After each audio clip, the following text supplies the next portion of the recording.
भगवान कृष्ण की उपासना के दुनिया भर में कई केंद्र हैं, ढेरों मंदिर हैं, अनेकों संस्थाएं हैं जो कृष्ण की भक्ति और भगवद गीता के संदेश को दुनिया भर में पहुंचाने का काम करती हैं। इन्हीं में से एक संस्था है इस्कॉन। इस्कॉन का पूरा नाम international society for Krishna consciousness है। इस्कॉन के दुनिया भर में 1000 से अधिक केंद्र हैं। अकेले भारत में इसके 400 केंद्र हैं और यहाँ तक कि पाकिस्तान में भी इस्कॉन के 12 मंदिर बने हुए हैं। इस्कॉन संस्था की स्थापना का विचार वीरभूमि झांसी में ही आया था।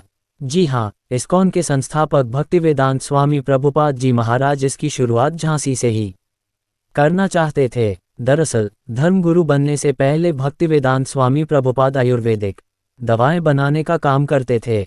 इस्कॉन समिति के वरिष्ठ सदस्य अन्योल प्रभु ने बताया कि आयुर्वेदिक दवाओं के सिलसिले में स्वामी प्रभुपाद अक्सर झांसी के आयुर्वेदिक कॉलेज में आया करते थे। 1952 से उन्होंने नियमित रूप से यहाँ आना शुरू किया। झांसी के 2 व्यक्ति उनके अनुयायी हो गए। इन्हीं यात्राओं के दौरान स्वामी प्रभुपाद की नज़र आंतियाँ तालाब के सामने बने राधाबाई स्मारक पर पड़ी।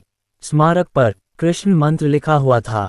स्वामी प्रभुपाद ने अपने उन दोनों अनुयायियों से कहा कि हम यहाँ कृष्ण भक्ति की एक संस्था की स्थापना करेंगे।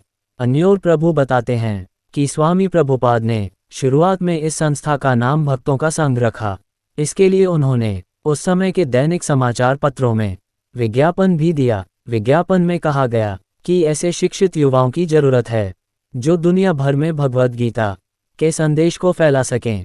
उनकी यात्रा, भोजन और वस्त्र का खर्च संस्था द्वारा उठाया जाएगा।